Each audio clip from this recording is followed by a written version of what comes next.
ಪಂಚಭೂತ ನವಗ್ರಹ ಧ್ಯಾನ. ನಾವು ಕುಳಿತುಕೊಂಡಿರುವ ಆವರಣವೆಲ್ಲವೂ ಒಳ್ಳೆ ದೈವೀಕ ಶಕ್ತಿಯಿಂದ ತುಂಬಿದೆ. ನಾವು ಕುಳಿತುಕೊಂಡಿರುವ ಆವರಣವೆಲ್ಲವೂ ಒಳ್ಳೆ ದೈವೀಕ ಶಕ್ತಿಯಿಂದ ತುಂಬಿದೆ. ನಾವು ಕುಳಿತುಕೊಂಡಿರುವ ಆವರಣವೆಲ್ಲವೂ ಒಳ್ಳೆ ದೈವೀಕ ಶಕ್ತಿಯಿಂದ ತುಂಬಿದೆ. ದೈವೀಕ ಮಹಾಶಕ್ತಿಯು ದೇಹದಲ್ಲೂ ಪ್ರಾಣದಲ್ಲೂ ಅಲೆಯಾಗಿ ಹಾಯುತ್ತಿದೆ. ದೈವೀಕ ಮಹಾಶಕ್ತಿಯು ಹಗಲು ಇರುಳು ಎಲ್ಲ ಸಮಯಗಳಲ್ಲೂ ಎಲ್ಲ ಸ್ಥಳಗಳಲ್ಲೂ ಎಲ್ಲ ಉದ್ಯೋಗಗಳಲ್ಲೂ ಸಹವರ್ತಿಯಾಗಿ ಸಂರಕ್ಷಣೆಯಾಗಿ ಮಾರ್ಗದರ್ಶಕವಾಗಿಯೂ ಇರಲಿ. ತಾಯಿಗೆ ವಂದನೆ. ತಂದೆಗೆ ವಂದನೆ. ಗುರು ಯೋಗಿರಾಜ್ ವೇದಾತ್ರಿ ಮಹರ್ಷಿಯವರಿಗೆ ವಂದನೆ. ಪಂಚಭೂತ ನವಗ್ರಹ ಧ್ಯಾನ. ಪಂಚಭೂತಗಳನ್ನು ಪೃಥ್ವಿ, ಅಪ್ಪು, ತೇಯು, ವಾಯು, ಆಕಾಶ್ ಎಂದು ಹೇಳುವರು. ಅವು ನೆಲ, ನೀರು, ಬೆಂಕಿ, ಗಾಳಿ, ಆಕಾಶ್ ಕಣ. ಇವುಗಳಲ್ಲಿ 5ನೆಯ ತತ್ವವಾದ ಮಣ್ಣು ಎಂಬ ನೆಲದ ಮೇಲೆ ಧ್ಯಾನವನ್ನು ಆರಂಭಿಸೋಣ. ನೆಲದ ಸಂಕೇತವಾಗಿ ಈ ಭೂಮಿಯನ್ನೇ ಮನಸ್ಸಿಗೆ ತಂದುಕೊಳ್ಳೋಣ.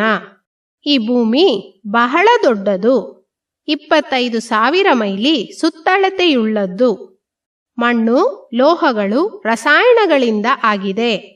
ತನ್ನನ್ನು ತಾನೇ 1 ಗಂಟೆಗೆ 1000 ಮೈಲಿ ವೇಗದಲ್ಲಿ ಸುತ್ತುವುದು. ಸೂರ್ಯನನ್ನು ಸುತ್ತುವ ಹಾದಿಯಲ್ಲಿ ದಿನವೊಂದಕ್ಕೆ ಸುಮಾರು 16 ಲಕ್ಷ ಮೈಲಿ ಸುತ್ತಿಕೊಂಡು ಬರುವುದು. ಇಂತಹ ಅದ್ಭುತ ಗ್ರಹವೇ ಈ ಭೂಮಿ. ಮನಸ್ಸನ್ನು ವಿಸ್ತರಿಸಿ ಭೂಮಿಯ ಹಿರಿಮೆಯನ್ನು ಮೌಲ್ಯವನ್ನು ಗೌರವಿಸೋಣ. ಅದರೊಡನೆ ಲೀನವಾಗಿ ಜೀವೈಕ್ಯ ಹೊಂದೋಣ. ಪ್ರಪಂಚದ ವಿಕಾಸದಲ್ಲಿ ಮಣ್ಣಿನ ಉತ್ಪತ್ತಿ ರಹಸ್ಯವನ್ನು ಅರಿಯೋಣ. ಮಣ್ಣಿನಿಂದ ಹಾಗೂ ಮಣ್ಣಿನ ಮುಖಾಂತರ ಹಗಲು ಇರುಳು ಎಲ್ಲ ಸಮಯಗಳಲ್ಲೂ ಎಲ್ಲ ಸ್ಥಳಗಳಲ್ಲೂ ಎಲ್ಲ ಉದ್ಯೋಗಗಳಲ್ಲೂ ರಕ್ಷಣೆಯನ್ನು ಪಡೆಯೋಣ. ಜೀವನದಲ್ಲಿ ಮಣ್ಣನ್ನು ಉಪಯುಕ್ತ ರೀತಿಯಲ್ಲಿ ಉಪಯೋಗಿಸಿಕೊಳ್ಳುವ ವಿಜ್ಞಾನವನ್ನು ಬೆಳೆಸಿಕೊಳ್ಳೋಣ. ಮಣ್ಣು ಎಂಬ ಭೂಮಿಯ ಮೇಲೆ ಮನಸ್ಸಿಟ್ಟು ಧ್ಯಾನಿಸೋಣ.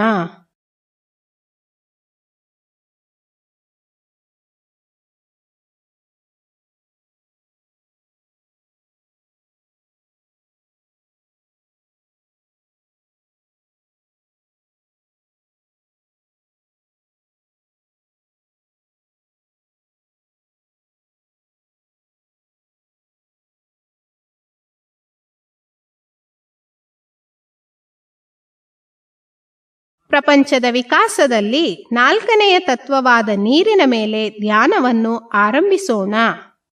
ಈ ಭೂಮಿ 72% ನೀರಿನಿಂದ ಆವೃತ್ತವಾಗಿದೆ. ನೀರಿನ ಅಸ್ತಿತ್ವವನ್ನು ಮೋಡಗಳಲ್ಲಿ, ಸಸ್ಯಗಳಲ್ಲಿ, ಜೀವರಾಶಿಗಳಲ್ಲಿಯೂ ನಾವು ಕಾಣಬಹುದು. ಜೀವಿಗಳು ಜೀವಿಸುವುದಕ್ಕೆ ನೀರು ಎಷ್ಟು ಅಗತ್ಯ ಎಂಬುದನ್ನು ತಿಳಿದುಕೊಳ್ಳುತ್ತೇವೆ. ಮನಸ್ಸನ್ನು ವಿಸ್ತರಿಸಿ ನೀರಿನ ಹಿರಿಮೆಯನ್ನು ಮೌಲ್ಯವನ್ನು ಗೌರವಿಸೋಣ. ನೀರಿನೊಡನೆ ಲೀನವಾಗಿ ಜೀವೈಕ್ಯ ಹೊಂದೋಣ. ಪ್ರಪಂಚದ ವಿಕಾಸದಲ್ಲಿ ನೀರಿನ ಉತ್ಪತ್ತಿ ರಹಸ್ಯವನ್ನು ಅರಿಯೋಣ. ನೀರಿನಿಂದ ಹಾಗೂ ನೀರಿನ ಮುಖಾಂತರ ಹಗಲು ಇರುಳು ಎಲ್ಲ ಸಮಯಗಳಲ್ಲೂ ಎಲ್ಲ ಸ್ಥಳಗಳಲ್ಲೂ ಎಲ್ಲ ಉದ್ಯೋಗಗಳಲ್ಲೂ ರಕ್ಷಣೆಯನ್ನು ಪಡೆಯೋಣ. ಜೀವನದಲ್ಲಿ ನೀರನ್ನು ಉಪಯುಕ್ತ ರೀತಿಯಲ್ಲಿ ಉಪಯೋಗಿಸಿಕೊಳ್ಳುವ ವಿಜ್ಞಾನವನ್ನು ಬೆಳೆಸಿಕೊಳ್ಳೋಣ. ನೀರಿನ ಮೇಲೆ ಮನಸ್ಸಿಟ್ಟು ಧ್ಯಾನಿಸೋಣ.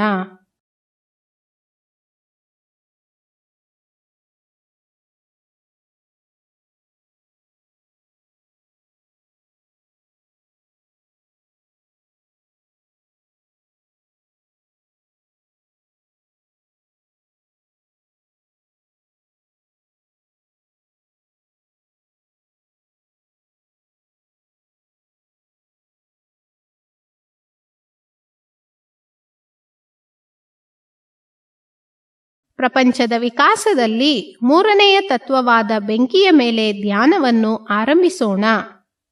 ಭೂಮಿ ತನ್ನನ್ನು ತಾನೇ ಬಹಳ ವೇಗವಾಗಿ ಸುತ್ತುತ್ತಿದೆ. ಆದುದರಿಂದ ಅದರಲ್ಲಿರುವ ಘನವಸ್ತುಗಳೆಲ್ಲ ಅದರ ಕೇಂದ್ರ ಭಾಗದಲ್ಲಿ ದಟ್ಟವಾಗುತ್ತಿವೆ. ಈ ದಟ್ಟತೆಯಿಂದ ಭೂಮಿಯ ಕೇಂದ್ರ ಭಾಗದಲ್ಲಿ ಅಣುಸ್ಫೋಟ ಉಂಟಾಗಿ ಯಾವಾಗಲೂ ಬೆಂಕಿ ಉಂಟಾಗುತ್ತಿರುತ್ತದೆ. ಇದರ ಶಾಖ ಭೂಮಿಯ ಮೇಲ್ಭಾಗದವರೆಗೆ ಬಂದು ಅಲ್ಲಿ ವಾಸಿಸುವ ಜೀವಿಗಳಿಗೆ ಶಕ್ತಿಯನ್ನು, ಉತ್ತೇಜನವನ್ನು ಕೊಡುತ್ತಿರುತ್ತದೆ. ಆ ಮಹಾ ಬೆಂಕಿಯನ್ನು ಮನದಲ್ಲಿ ತಂದುಕೊಳ್ಳೋಣ. ಮನಸ್ಸನ್ನು ವಿಸ್ತರಿಸಿ ಬೆಂಕಿಯ ಹಿರಿಮೆಯನ್ನು, ಮೌಲ್ಯವನ್ನು ಗೌರವಿಸೋಣ. ಬೆಂಕಿಯೊಡನೆ ಲೀನವಾಗಿ ಜೀವೈಕ್ಯ ಹೊಂದೋಣ. ಪ್ರಪಂಚದ ವಿಕಾಸದಲ್ಲಿ ಬೆಂಕಿಯ ಉತ್ಪತ್ತಿ ರಹಸ್ಯವನ್ನು ಅರಿಯೋಣ. ಬೆಂಕಿಯಿಂದ ಹಾಗೂ ಬೆಂಕಿಯ ಮುಖಾಂತರ ಹಗಲು ಇರುಳು ಎಲ್ಲ ಸಮಯಗಳಲ್ಲೂ, ಎಲ್ಲ ಸ್ಥಳಗಳಲ್ಲೂ, ಎಲ್ಲ ಉದ್ಯೋಗಗಳಲ್ಲೂ ರಕ್ಷಣೆಯನ್ನು ಪಡೆಯೋಣ. ಜೀವನದಲ್ಲಿ ಬೆಂಕಿಯನ್ನು ಉಪಯುಕ್ತ ರೀತಿಯಲ್ಲಿ ಉಪಯೋಗಿಸಿಕೊಳ್ಳುವ ವಿಜ್ಞಾನವನ್ನು ಬೆಳೆಸಿಕೊಳ್ಳೋಣ. ಬೆಂಕಿಯ ಮೇಲೆ ಮನಸ್ಸಿಟ್ಟು ಧ್ಯಾನಿಸೋಣ.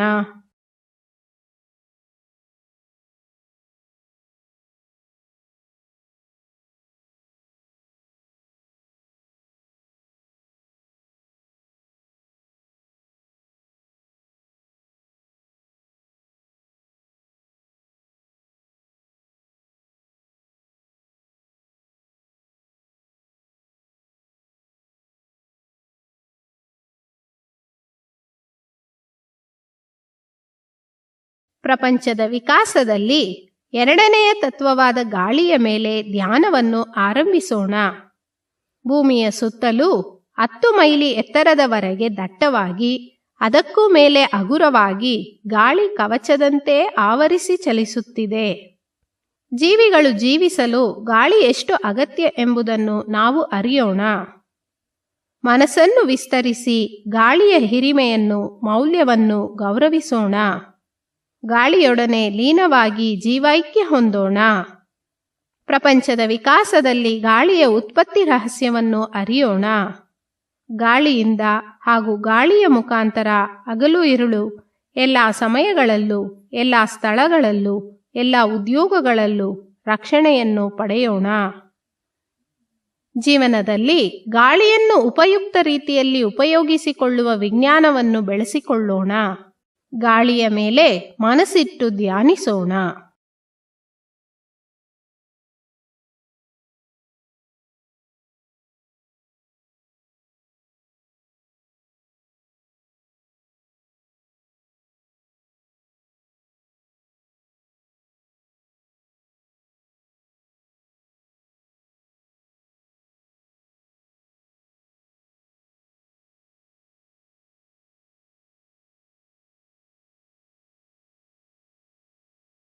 ಪ್ರಪಂಚದ ವಿಕಾಸದಲ್ಲಿ ಮೊದಲನೆಯ ತತ್ವವಾದ ಆಕಾಶ ಕಣದ ಮೇಲೆ ಧ್ಯಾನವನ್ನು ಆರಂಭಿಸೋಣ.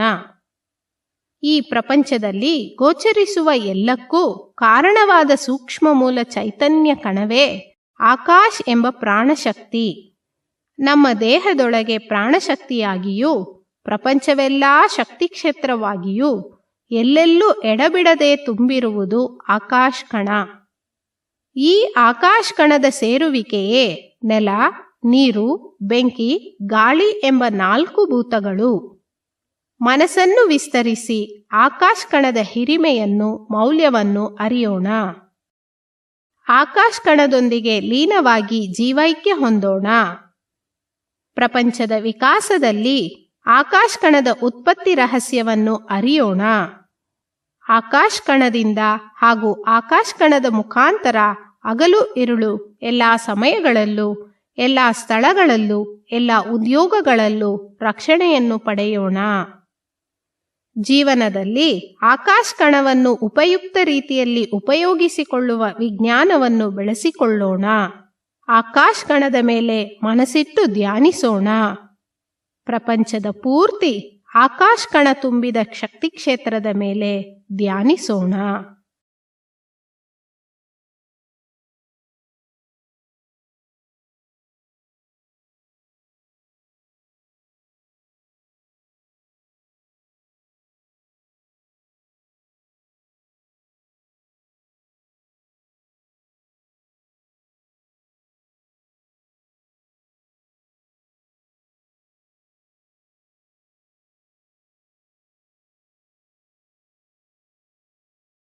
ಅಣುಗಳಿಂದ ತುಂಬಿದ ಶಕ್ತಿ ಕ್ಷೇತ್ರವಾದ ಪ್ರಪಂಚದಲ್ಲಿ ಕೋಟ್ಯಾನುಕೋಟಿ ನಕ್ಷತ್ರಗಳನ್ನು ನೋಡುತ್ತಿದ್ದೇವೆ.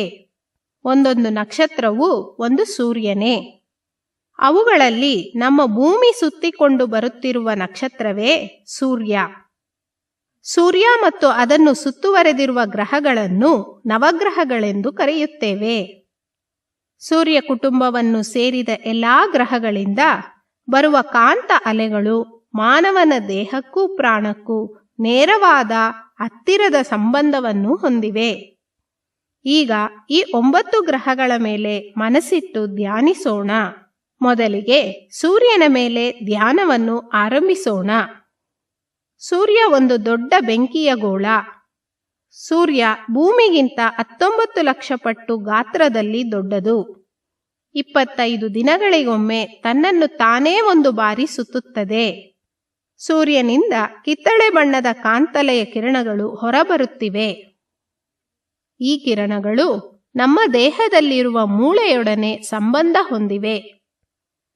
ಈ ಕಿರಣಗಳು ನಮಗೆ ಜೀವನದಲ್ಲಿ ಯಶಸ್ಸು, ಅರಿವಿನ ಉನ್ನತಿ, ವಿದ್ಯೆಯ ಉನ್ನತಿ, ಬಾಳಿನ ಸಮೃದ್ಧಿಗಳೆಲ್ಲವನ್ನೂ ನೀಡುತ್ತವೆ. ಸೂರ್ಯನ ಕಾಂತಲೆಯ ಕಿರಣಗಳನ್ನು ಸ್ವೀಕರಿಸಿಕೊಂಡು ನಮ್ಮ ದೇಹ ಹಾಗೂ ಮನಸ್ಸಿನೊಂದಿಗೆ ಲೀನವಾಗಿಸಿಕೊಳ್ಳೋಣ. ಸೂರ್ಯನ ಕಾಂತಾಲೆಯ ಕಿರಣಗಳು ನಮಗೆ ಯಾವಾಗಲೂ ಪ್ರಯೋಜನವನ್ನು ಉಂಟು ಮಾಡುತ್ತಿರಲಿ. ಸೂರ್ಯನ ಮೇಲೆ ಮನಸ್ಸಿಟ್ಟು ಧ್ಯಾನಿಸೋಣ.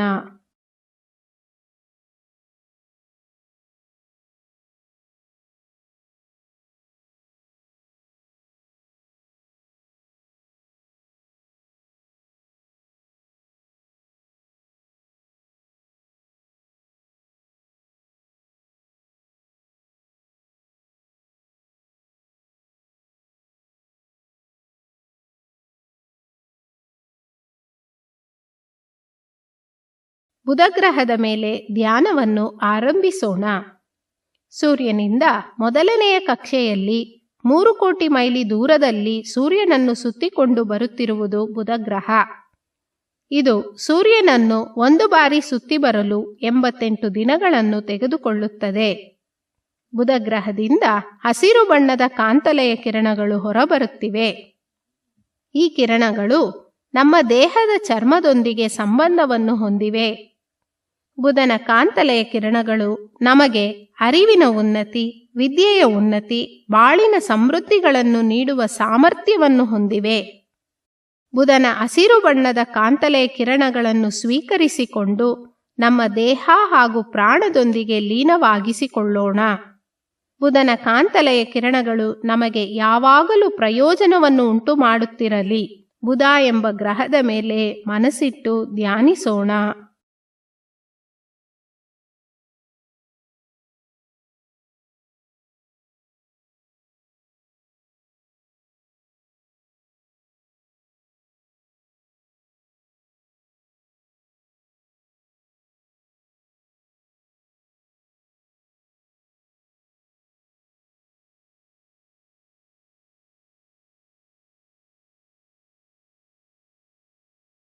ಶುಕ್ರ ಗ್ರಹದ ಮೇಲೆ ಧ್ಯಾನವನ್ನು ಆರಂಭಿಸೋಣ.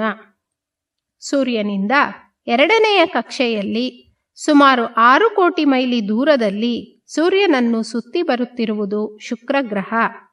ಇದು ಸೂರ್ಯನನ್ನು ಒಂದು ಬಾರಿ ಸುತ್ತಿ ಬರಲು 225 ದಿನಗಳನ್ನು ತೆಗೆದುಕೊಳ್ಳುತ್ತದೆ. ಶುಕ್ರ ಗ್ರಹದಿಂದ ಬಿಳಿಯ ಬಣ್ಣದ ಕಾಂತಲೆಯ ಕಿರಣಗಳು ಹೊರಬರುತ್ತವೆ. ಈ ಕಿರಣಗಳು ನಮ್ಮ ದೇಹದಲ್ಲಿರುವ ಶುಕ್ಲ ಶ್ರೋಣಿತದೊಂದಿಗೆ ಸಂಬಂಧವನ್ನು ಹೊಂದಿವೆ.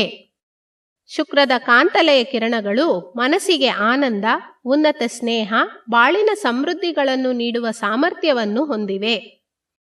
ಶುಕ್ರ ಗ್ರಹದ ಕಾಂತಲೆಯ ಕಿರಣಗಳನ್ನು ಸ್ವೀಕರಿಸಿಕೊಂಡು ನಮ್ಮ ದೇಹ ಹಾಗೂ ಪ್ರಾಣದೊಂದಿಗೆ ಲೀನವಾಗಿಸಿಕೊಳ್ಳೋಣ. ಶುಕ್ರ ಗ್ರಹದ ಕಾಂತಲೆಯ ಕಿರಣಗಳು ನಮಗೆ ಯಾವಾಗಲೂ ಪ್ರಯೋಜನವನ್ನು ಉಂಟು ಮಾಡುತ್ತಿರಲಿ. ಶುಕ್ರ ಗ್ರಹದ ಮೇಲೆ ಮನಸ್ಸಿಟ್ಟು ಧ್ಯಾನಿಸೋಣ.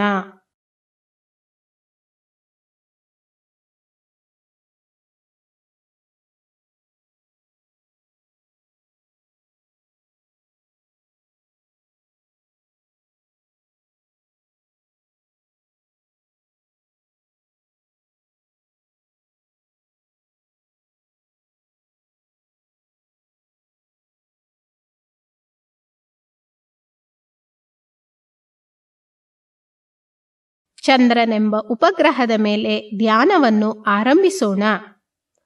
ಸೂರ್ಯನ ಕುಟುಂಬದ 3ನೆಯ ಕಕ್ಷೆಯಲ್ಲಿ ಸುಮಾರು 9 ಕೋಟಿ ಮೈಲಿ ದೂರದಲ್ಲಿ ಸೂರ್ಯನನ್ನು ಸುತ್ತಿಕೊಂಡು ಬರುತ್ತಿರುವುದು ಭೂಮಿ. ಈ ಭೂಮಿಯಿಂದ 2,30,000 ಮೈಲಿಗಳ ದೂರದಲ್ಲಿ ಭೂಮಿಯನ್ನು ಸುತ್ತುತ್ತಿರುವ ಉಪಗ್ರಹ ಚಂದ್ರ. ಇದು ಸುಮಾರು 29 ದಿನಗಳಿಗೆ ಒಂದು ಬಾರಿ ಭೂಮಿಯನ್ನು ಸುತ್ತಿ ಬರುವುದು. ಚಂದ್ರನಿಂದ ಬಿಳಿಯ ಬಣ್ಣದ ಕಾಂತಲೆಯ ಕಿರಣಗಳು ಹೊರಬರುತ್ತಿವೆ. ಈ ಕಿರಣಗಳು ನಮ್ಮ ದೇಹದಲ್ಲಿರುವ ರಕ್ತ ಚಲನೆಯೊಂದಿಗೆ ಸಂಬಂಧವನ್ನು ಹೊಂದಿವೆ. ಚಂದ್ರನ ಕಾಂತಲೆಯ ಕಿರಣಗಳು ನಮ್ಮ ದೇಹದ ರಕ್ತ ಪರಿಚಲನೆಯನ್ನು ಕ್ರಮಬದ್ಧಗೊಳಿಸುತ್ತವೆ. ಚಂದ್ರನ ಕಾಂತಲೆಯ ಕಿರಣಗಳು ಅರಿವಿನ ಉನ್ನತಿ, ಬಾಳಿನ ಸಮೃದ್ಧಿಗಳನ್ನು ನೀಡುವ ಸಾಮರ್ಥ್ಯವನ್ನು ಹೊಂದಿವೆ. ಚಂದ್ರನ ಕಾಂತಲೆಯ ಕಿರಣಗಳನ್ನು ಸ್ವೀಕರಿಸಿಕೊಂಡು ದೇಹ ಹಾಗೂ ಪ್ರಾಣದೊಂದಿಗೆ ಲೀನವಾಗಿಸಿಕೊಳ್ಳೋಣ. ಚಂದ್ರನ ಕಾಂತಲೆಯ ಕಿರಣಗಳು ನಮಗೆ ಯಾವಾಗಲೂ ಪ್ರಯೋಜನವನ್ನು ಉಂಟು ಮಾಡುತ್ತಿರಲಿ. ಚಂದ್ರಗ್ರಹದ ಮೇಲೆ ಮನಸ್ಸಿಟ್ಟು ಧ್ಯಾನಿಸೋಣ.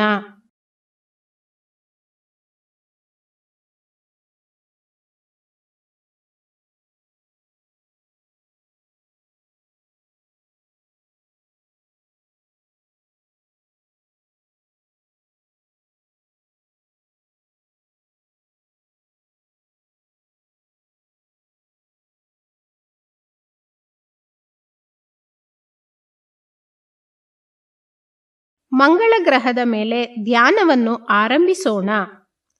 ಸೂರ್ಯನಿಂದ 4ನೆಯ ಕಕ್ಷೆಯಲ್ಲಿ ಸುಮಾರು 14 ಕೋಟಿ ಮೈಲಿಗಳ ದೂರದಲ್ಲಿ ಸೂರ್ಯನನ್ನು ಸುತ್ತಿ ಬರುತ್ತಿರುವುದು ಮಂಗಳ ಗ್ರಹ.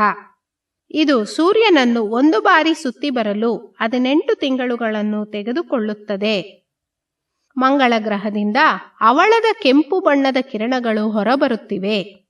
ಈ ಕಿರಣಗಳು ನಮ್ಮ ದೇಹದಲ್ಲಿರುವ ಮಜ್ಜೆಯೊಡನೆ ಸಂಬಂಧವನ್ನು ಹೊಂದಿವೆ. ಮಂಗಳದ ಕಾಂತಲೆಯ ಕಿರಣಗಳು ನಿರ್ಭಯತೆ, ವಿಜ್ಞಾನದ ಅರಿವು, ಸತ್ಯದ ಅರಿವು, ಬಾಳಿನ ಸಮೃದ್ಧಿಗಳನ್ನು ನೀಡುವ ಸಾಮರ್ಥ್ಯವನ್ನು ಹೊಂದಿವೆ. ಮಂಗಳದ ಕಾಂತಲೆಯ ಕಿರಣಗಳನ್ನು ಸ್ವೀಕರಿಸಿಕೊಂಡು ನಮ್ಮ ದೇಹ ಹಾಗೂ ಪ್ರಾಣದೊಂದಿಗೆ ಲೀನವಾಗಿಸಿಕೊಳ್ಳೋಣ. ಮಂಗಳದ ಕಾಂತಲೆಯ ಕಿರಣಗಳು ನಮಗೆ ಯಾವಾಗಲೂ ಪ್ರಯೋಜನವನ್ನು ಉಂಟು ಮಾಡುತ್ತಿರಲಿ. ಮಂಗಳ ಗ್ರಹದ ಮೇಲೆ ಮನಸ್ಸಿಟ್ಟು ಧ್ಯಾನಿಸೋಣ.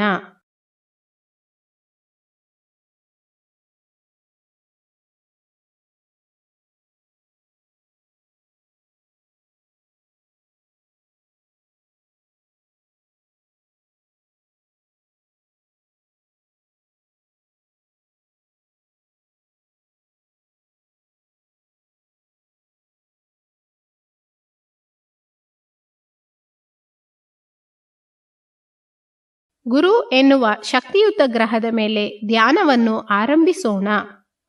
ಸೂರ್ಯನಿಂದ 5ನೆಯ ಕಕ್ಷೆಯಲ್ಲಿ ಸುಮಾರು 48 ಕೋಟಿ ಮೈಲಿಗಳ ದೂರದಲ್ಲಿ ಸೂರ್ಯನನ್ನು ಸುತ್ತಿ ಬರುತ್ತಿರುವುದು ಗುರುಗ್ರಹ. ಇದು ಸೂರ್ಯನನ್ನು ಒಂದು ಬಾರಿ ಸುತ್ತಿ ಬರಲು 12 ವರ್ಷಗಳನ್ನು ತೆಗೆದುಕೊಳ್ಳುತ್ತದೆ. ಗುರುಗ್ರಹದಿಂದ ಬಂಗಾರದ ಬಣ್ಣದ ಕಾಂತಲೆಯ ಕಿರಣಗಳು ಹೊರಬರುತ್ತಿವೆ. ಈ ಕಿರಣಗಳು ನಮ್ಮ ದೇಹದಲ್ಲಿರುವ ಮೆದುಳಿನ ಕೋಶಗಳೊಂದಿಗೆ ಸಂಪರ್ಕವನ್ನು ಹೊಂದಿವೆ. ಗುರುವಿನ ಕಾಂತಲೆಯ ಕಿರಣಗಳು ಸತ್ಯದ ಅರಿಯುವಿಕೆ, ಅರಿವಿನ ಉನ್ನತಿ, ಬಾಳಿನ ಸಮೃದ್ಧಿಗಳನ್ನು ನೀಡುವ ಸಾಮರ್ಥ್ಯವನ್ನು ಹೊಂದಿವೆ. ಗುರುವಿನ ಕಾಂತಲೆಯ ಕಿರಣಗಳನ್ನು ಸ್ವೀಕರಿಸಿಕೊಂಡು ನಮ್ಮ ದೇಹ ಹಾಗೂ ಪ್ರಾಣದೊಂದಿಗೆ ಲೀನವಾಗಿಸಿಕೊಳ್ಳೋಣ. ಗುರುವಿನ ಕಾಂತಲೆಯ ಕಿರಣಗಳು ನಮಗೆ ಯಾವಾಗಲೂ ಪ್ರಯೋಜನವನ್ನು ಉಂಟು ಮಾಡುತ್ತಿರಲಿ. ಗುರು ಎಂಬ ಗ್ರಹದ ಮೇಲೆ ಮನಸ್ಸಿಟ್ಟು ಧ್ಯಾನಿಸೋಣ.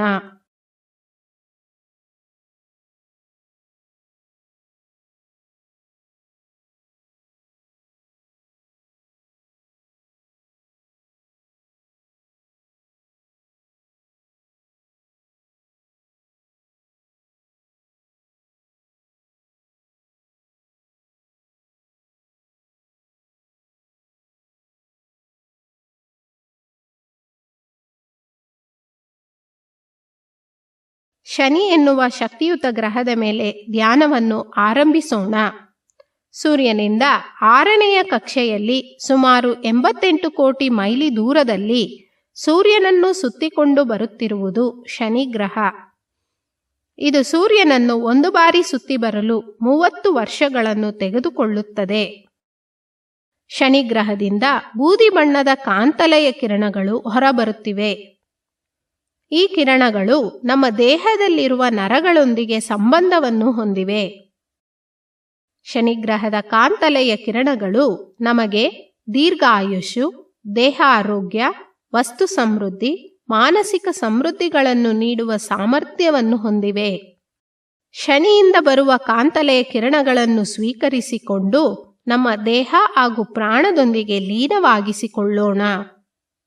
ಶನಿಯ ಕಾಂತಲೆಯ ಕಿರಣಗಳು ನಮಗೆ ಯಾವಾಗಲೂ ಪ್ರಯೋಜನವನ್ನು ಉಂಟು ಮಾಡುತ್ತಿರಲಿ. ಶನಿ ಎಂಬ ಗ್ರಹದ ಮೇಲೆ ಮನಸ್ಸಿಟ್ಟು ಧ್ಯಾನಿಸೋಣ.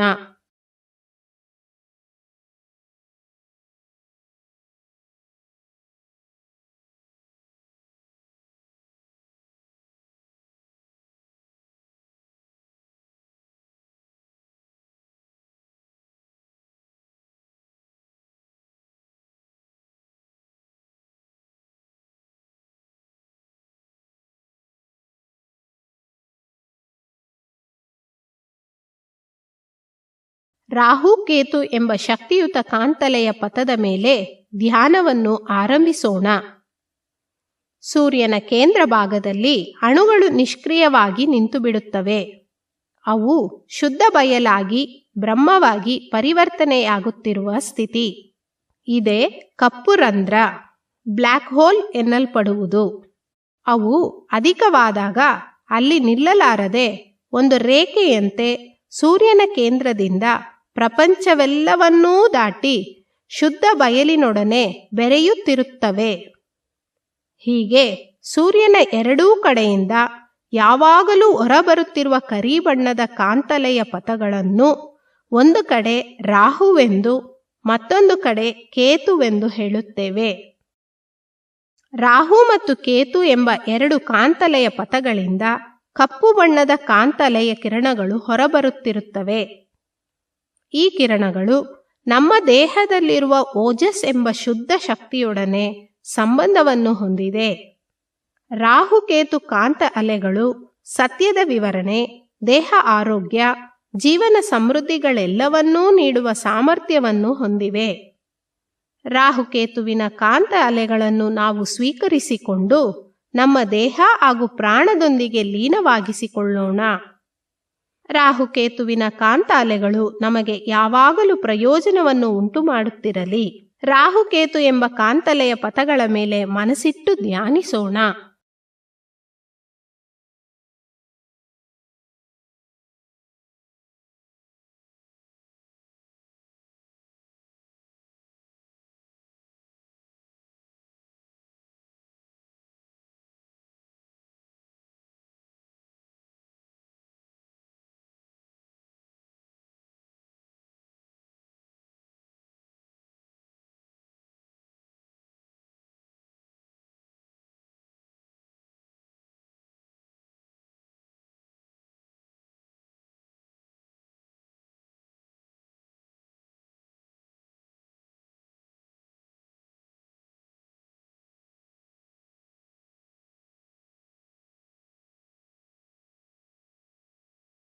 ಈ ಮಹಾಚೇತನಾ ಮಂಡಲವೆಂಬ ಪ್ರಪಂಚ ಕ್ಷೇತ್ರದಲ್ಲಿ ಈ ಸೂರ್ಯ ಕುಟುಂಬದಂತೆ ಕೋಟ್ಯಾನುಕೋಟಿ ಸೂರ್ಯ ಕುಟುಂಬಗಳಿವೆ. ಅವುಗಳನ್ನೆಲ್ಲ ನಕ್ಷತ್ರಗಳೆಂದು ಕರೆಯುತ್ತೇವೆ. ಹೀಗೆ ಪ್ರಪಂಚದ ಪೂರ್ತಿ ಇರುವ ಎಲ್ಲ ನಕ್ಷತ್ರ ಕೂಟಗಳನ್ನು ಮೇಷ, ಋಷಭ, ಮಿಥುನ, ಕಟಕ, ಸಿಂಹ, ಕನ್ಯಾ, ತುಲಾ, ವೃಶ್ಚಿಕ, ಧನಸ್ಸು, ಮಕರ, ಕುಂಭ, ಮೀನ ಎಂಬ 12 ರಾಶಿಗಳನ್ನಾಗಿ ವಿಂಗಡಿಸಲಾಗಿದೆ. ಈ ಎಲ್ಲ ನಕ್ಷತ್ರಗಳ ಕೂಟದಿಂದಲೂ ಕಾಂತ ಅಲೆಗಳು ಹೊರಬರುತ್ತಿರುತ್ತವೆ. ಈ ಕಾಂತ ಅಲೆಗಳು ನಮಗೆ ಯಾವಾಗಲೂ ಪ್ರಯೋಜನವನ್ನೇ ಉಂಟು ಮಾಡುತ್ತಿರಲಿ. ಪ್ರಪಂಚ ಕ್ಷೇತ್ರವನ್ನು ದಾಟಿ ಮನಸ್ಸನ್ನು ವಿಸ್ತರಿಸೋಣ. ಎಲ್ಲೆಯೇ ಇಲ್ಲದ ಶುದ್ಧ ಬಯಲೇ ಸತ್ಯವಸ್ತು. ಅದೇ ಸತ್ಯವಸ್ತು ಈ ಮಹಾಚೇತನ ಮಂಡಲದ ಪೂರ್ತಿಯೂ ಪ್ರತಿ ಅಣುವಿನ ಕೇಂದ್ರದಲ್ಲೂ ಹಾಗೂ ಎಲ್ಲ ಅಣುಗಳ ನಡುವೆಯೂ ಇರುವುದನ್ನು ಅರಿಯುತ್ತೇವೆ. ಈ ಸತ್ಯವಸ್ತು ಎಂಬ ಶುದ್ಧ ಬಯಲೇ ನಮ್ಮೊಳಗೆ ಅರಿವಾಗಿ ಕ್ರಿಯಾತ್ಮಕವಾಗಿ ಇರುವುದನ್ನು ಅರಿಯುತ್ತೇವೆ.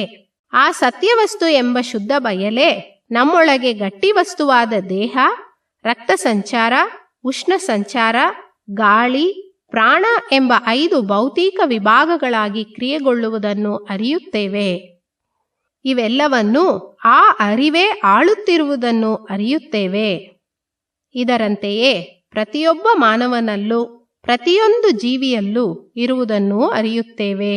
ಈ ರೀತಿ ಸತ್ಯವಸ್ತುವೆಂಬ ಬ್ರಹ್ಮವೇ ವಿಕಾಸದಲ್ಲಿ ಎಲ್ಲಾ ಜೀವರಾಶಿಗಳಾಗಿ ಬಂದಿದೆ ಎಂಬುದನ್ನು ಅರಿತು ಯಾರಿಗೂ ದುಃಖವನ್ನು ಕೊಡದೆ, ಯಾರಾದರೂ ದುಃಖದಲ್ಲಿದ್ದರೆ ಆ ದುಃಖವನ್ನು ಹೋಗಲಾಡಿಸುವ ಮಟ್ಟಕ್ಕೆ ನಮ್ಮ ಕಾರ್ಯಗಳನ್ನು ನೀತಿಬದ್ಧವಾಗಿಸಿಕೊಂಡು ಕರುಣೆಯಿಂದ ಬಾಳಲು ಪ್ರಯತ್ನಿಸೋಣ. ಈ ವಿಸ್ತಾರವಾದ ಮನಸ್ಥಿತಿಯಲ್ಲಿ ಯಾವಾಗಲೂ ಇದನ್ನು ಮರೆಯದೆ ಮನದಲ್ಲಿಟ್ಟುಕೊಂಡು ಜೀವನದಲ್ಲಿ ಶ್ರೇಷ್ಠವಾಗಿ ಬಾಳಲು ಕಾರ್ಯ ನಡೆಸಲು ಪ್ರಯತ್ನಿಸೋಣ.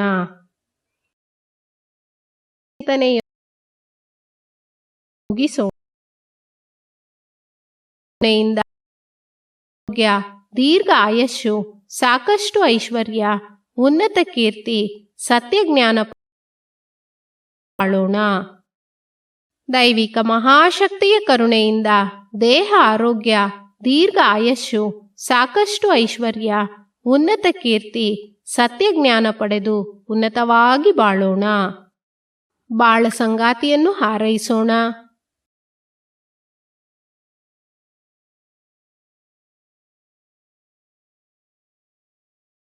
ಹೆತ್ತ ಮಕ್ಕಳ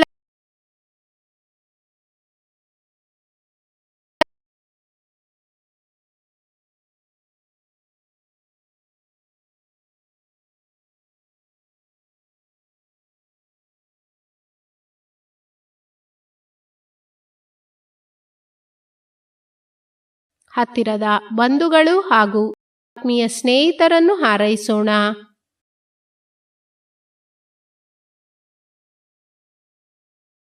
ಉದ್ಯೋಗ ಕ್ಷೇತ್ರದಲ್ಲಿ, ದಿನನಿತ್ಯ ಕರ್ತವ್ಯಗಳಲ್ಲಿ ನಮ್ಮೊಂದಿಗೆ ಸಂಪರ್ಕ ಹೊಂದಿರುವವರನ್ನು ಹಾರೈಸೋಣ. ಕೇಡನ್ನು ಬಯಸುವವರು, ಶತ್ರುಗಳಾಗಿ ಭಾವಿಸುವವರು ಯಾರಾದರೂ ಇದ್ದರೆ ಅವರೂ ಕೂಡ ಮನಸ್ಸನ್ನು ತಿದ್ದಿಕೊಂಡು ಒಳ್ಳೆಯ ಬಾಳನ್ನು ಪಡೆಯಲು ಕರುಣೆಯಿಂದ ಹಾರೈಸೋಣ. ವಿಶ್ವದ ಒಳಿತಿಗಾಗಿ ಕೋರಿಕೆ. ವಿಶ್ವದಲ್ಲಿರುವ ಹೊಣೆಹೊತ್ತ ನಾಯಕರೆಲ್ಲ ಪ್ರಾಣದ ಅರಿವನ್ನು ಆಂತರಿಕವಾಗಿ ಪಡೆಯಬೇಕು. ವಿಶ್ವದ ಎಲ್ಲ ನಾಡುಗಳ ಎಲ್ಲೇ ಕಾಪಾಡಲು ಒಂದೇ ವಿಶ್ವದ ಒಕ್ಕೂಟದಾಡಳಿತ ಬಲವಾಗಬೇಕು. ವಿಶ್ವದಲ್ಲಿ ಯುದ್ಧ, ಹಗೆತನ, ಭಯವಿಲ್ಲದೆ ಜನರು ಶ್ರಮಿಸಿ ಉಂಡು ಸಮೃದ್ಧಿ ಕಾಪಾಡಿ ಬಾಳಬೇಕು. ವಿಶ್ವದ ಪೂರ್ತಿ ಮಾನವ ಕುಲವು ಶಾಂತಿ ಎನ್ನುವ ಬತದ ಒಂದು ಒಳ್ಳೆಯ ನಿಧಿ ಪಡೆದು ಏಳಿಗೆ ಹೊಂದಬೇಕು. ಬಾಳ್ಗೆ ಭೂಮಂಡಲ, ಬಾಳ್ಗೆ ಭೂಮಂಡಲ, ಬಾಳ್ಗೆ ಸಮೃದ್ಧಿಯೊಂದಿಗೆ. ಮಳೆಗಾಗಿ ಪ್ರಾರ್ಥನೆ. ಕೆರೆ, ಕುಂಟೆ, ಬಾವಿ ತುಂಬಿ ಹರಿಯಲು ಸಾಕಷ್ಟು ಮಳೆ ಸುರಿಯಲಿ. ಮಾನವರೆಲ್ಲ ಕುಂಟೆ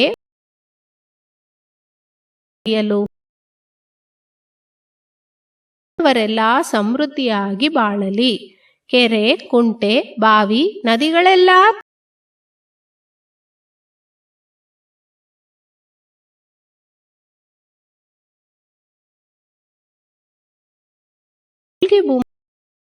ಬಾಳ್ಗೆ ಸಮೃದ್ಧಿಯೊಂದಿಗೆ. ನಮ್ಮ ಮನದಲ್ಲಿ ಶಾಂತಿ ನೆಲೆಸಲಿ. ವಿಶ್ವ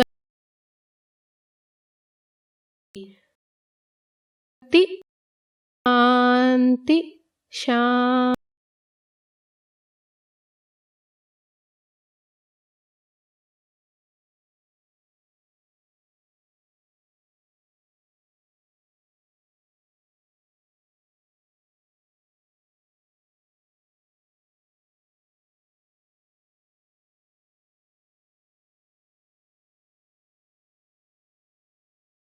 Transformed Buddha quest to find the answers of these questions. Similarly, Vedatri, a young boy intrigued by life and its question, became Maharishi in his quest for answers. Vedatri Maharishi, through intense research, analysis, and introspection into philosophies and secrets of life, has systemized the practices and dedicated to humanity. These practices provide the righteous way to live life and empowers humanity to learn and live happily. Called Manavala Kalai or Sky Yoga, the practices are vital, valuable, and provide imminent and effective results. It's an art which transforms individuals into complete human beings. Sky Yoga is a practice that enables one to know the significance of mind and attune it in a good, proper, and utilitarian way. Millions of life around the world is lit up with the lamp of happiness due to Sky Yoga. In the foothills of Aliyar, scenic, grand, and carpeted with greenery is the Temple of Consciousness. Temple of Consciousness is one of its kind in the entire world. It's an enchanting place created by our beloved Guru Vedatri Maharishi. Majority of the people around the world are leading a miserable, painful and sorrowful life because of their destiny. Temple of Consciousness teaches the art of leading successful life through the teachings of Vedatri Maharishi to all who come in without discrimination. Those who step inside the Temple of Consciousness will definitely handle the problems in their life in a matured and determined way and overcome them, resulting in them leading a satisfied, successful, and a happy life. The simplified physical exercises that are taught in Sky Yoga keeps us brisk, refreshing, robust, and enthusiastic the whole day. They serve as remedies for chronic, long-lasting diseases and also as prevention from various ailments. Sky Yoga is designed and tailor-made for all. From children to elders, all can practice it easily. The powerful secrets of Kayakalpa Yoga, as practiced by ancient Siddhas and Yogis, is taught in Sky. This is the secret to youthfulness, and it helps us improve our immunity and increase the longevity of our life. With regular practice of Kayakalpa Yoga, our life force is converted into healthy and creative energy force. The art of mindfulness. It calms our mind, enabling us to live a peaceful, serene, and happy life. Deep Kundalini meditations are taught in Sky Yoga. Sky is the Akshaya Patram, meaning the inexhaustible vessel. It's a wishing tree that fulfills all our wishes, bestowed upon us gracefully by Guru Vedatri Maharishi. The teachings enable us to neutralize anger, eradicate our worries, remove our fears, boost our self-confidence, and helps in economical and social upliftment. Temple of Consciousness provides hygienic rooms with modern facilities for all its visitors who come from across the globe to learn Sky Yoga. The food that is prepared is healthy, nutritional, and hygienically prepared, and very tasty. The practices are taught in air-conditioned auditoriums and an ambience which is peaceful, well-aerated, and nature-blessed. In addition to Sky practices, activities like trekking, boating, visiting to waterfalls, going around the campus in battery-operated cars, traditional bullock cart rides are available. All these take us back in time. The atmosphere, activities, and stay allows us to focus on self, breaking the monotony of life. These practices help us in performing our duties, jobs, and professions in an unique, individualized way and paves the way for success in all areas. Guru Vedatri Maharishi's aim was to elevate consciousness and spread happiness to all. He designed courses on the deep introspection techniques, Brahma Jnanam or divine realization, and also gave teacher training courses. The Temple of Consciousness and the World Community Service Center, which was founded with love and compassion by our revered Guru Vedatri Maharishi, are instrumental in spreading noble services all over the world.